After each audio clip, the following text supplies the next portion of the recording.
Di Jawa Barat ada satu gunung yang, wah ini bukan sembarang gunung loh. Ini tuh kayak buku cerita raksasa yang terbuat dari batu dan lava. Selamat datang di pembahasan kita tentang Gunung Tampomas. Tempat di mana mitos dan sains bertemu. Dan bisikan-bisikan kuno kayaknya masih kerasa sampai hari ini. Siap buat menyelami kisah Gunung Emas ini bareng-bareng? Yuk kita mulai. Coba deh, dengerin kalimat ini. Sebuah bisikan gaib memerintahkannya untuk melemparkan keris emas ke dalam kawah. Kalimat ini teman-teman adalah jantung dari legenda Gunung Tampomas. Ini adalah sebuah kisah tentang pengorbanan yang begitu besar, sampai-sampai bisa mengubah takdir sebuah kerajaan. Oke, lapisan pertama dari kisah Tampomas ini adalah legendanya yang, membara. Cerita ini diwariskan turun-temurun di Sumedang. Jadi, yuk kita coba kembali ke masa lalu, ke waktu di mana gunung ini bahkan belum bernama Tampomas. Jadi, ceritanya gini, semuanya dimulai dengan bencana. Gunung Gede, itu nama lamanya ya, meletus dahsyat banget. Di tengah kepanikan, Raja Sumedang bukannya ikut panik, tapi malah bersemedi mencari jawaban. Dan datanglah bisikan itu, perintah untuk mengorbankan sesuatu yang paling berharga, keris emas pusakanya. Bisa kebayang nggak? Sang raja beneran naik ke puncak gunung yang lagi bergejolak, dan plung! Dia lempar warisan leluhurnya itu ke dalam kawah yang membara. Ajaibnya, setelah itu gunungnya langsung tenang. Nah, dari pengorbanan itulah sebuah nama baru lahir. Katanya, pas melempar keris itu, sang raja bilang, "Mangga tampi emas," yang artinya, silahkan terima emas ini. Dari ucapan tampi emas itulah, lama-kelamaan menjadi Tampomas. Keren ya? Jadi setiap kali kita nyebut nama gunung ini, kita sebenarnya lagi menceritakan ulang kisah heroik itu.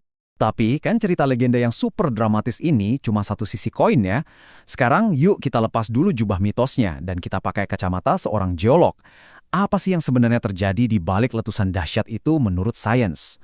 Disinilah serunya. Pas legenda ketemu sains. Legenda bilang keris emas, sains bilang ini adalah stratovolcano tipe B. Artinya, ya ini gunung berapi yang dulu memang aktif banget, tapi sekarang udah tidur pules sejak tahun 1600-an. Terus soal bisikan gaib, mungkin itu adalah cara nenek moyang kita dulu untuk menjelaskan energi panas bumi yang luar biasa dari dalam gunung yang buktinya sampai sekarang masih ada dalam bentuk mata air panas di kaki gunungnya. Tapi ceritanya belum selesai. Kisah Tampomas ini ternyata jauh lebih dalam dari sekedar lava dan legenda. Jauh sebelum ada cerita raja dan keris emasnya, gunung ini tuh udah dianggap sebagai tempat yang suci. Bebatuan di sini seolah menyimpan bisikan dari zaman yang lebih kuno lagi. Coba deh kita lihat jejak waktunya ini. Jauh sebelum sejarah kita tercatat rapi, orang-orang di zaman megalitikum udah membangun tempat pemujaan di sini. Ratusan tahun kemudian, di abad ke-14, raja-raja dari kerajaan Sunda ninggalin jejak mereka lewat prasasti. Bahkan, naskah kuno dari abad ke-15 pun udah nyebutin nama Tompo Omas. Jadi, ini bukan sekedar gunung biasa. Ini adalah tempat suci yang udah dihormati ribuan tahun lamanya. Buktinya, wah banyak banget. Para arkeolog nemuin sisa-sisa bangunan kuno. Ada arca Ganesha kecil yang nunjukin pengaruh Hindu-Buddha, dan bahkan ada sisa-sisa kabuyutan, semacam tempat suci kuno buat bertapa atau menyepi. Setiap temuan ini tuh kayak potongan puzzle yang nunjukin betapa kayanya kehidupan spiritual di Tampomas zaman dulu. Dan ternyata bisikan-bisikan kuno itu nggak pernah benar-benar hilang. Mereka cuma berubah bentuk, menciptakan aura mistis yang kuat banget, dan masih menyelimuti puncak Tampomas sampai detik ini. Kepercayaan ini masih hidup banget sampai sekarang. Puncaknya itu dianggap tempat sakral buat meditasi, sering banget dihubungin sama jejak Prabu Siliwangi yang legendaris itu. Terus, ada juga makam-makam kuno yang dihormati, dan bahkan ada kepercayaan lokal tentang roh penjaga bernama Agro Gusti Kencanawati. Pokoknya, di Tampomas, dunia yang tak terlihat itu rasanya deket banget. Nah, karena kesakralannya ini, ada etika nggak tertulis yang harus kita jaga kalau berkunjung ke sini. Ini bukan sekedar aturan ya, tapi lebih ke bentuk penghormatan. Menjaga sopan santun, nggak berbuat aneh-aneh, dan pastinya nggak merusak alam. Itu cara kita buat menghargai sejarah panjang dan penghuni gunung ini. Oke, jadi kita udah punya legenda, sains, spiritualitas, semuanya campur aduk jadi satu. Terus, apa artinya semua ini buat Gunung Tampomas di zaman sekarang? Ternyata, gunung ini masih punya banyak peran penting dalam kehidupan modern kita. Saat ini, secara resmi, Gunung Tampomas itu statusnya adalah Taman Wisata Alam atau TWA. Artinya apa? Artinya keindahan alam dan kekayaan sejarahnya itu dilindungi oleh negara, tapi tetap terbuka buat siapa aja yang mau datang menjelajah dan belajar.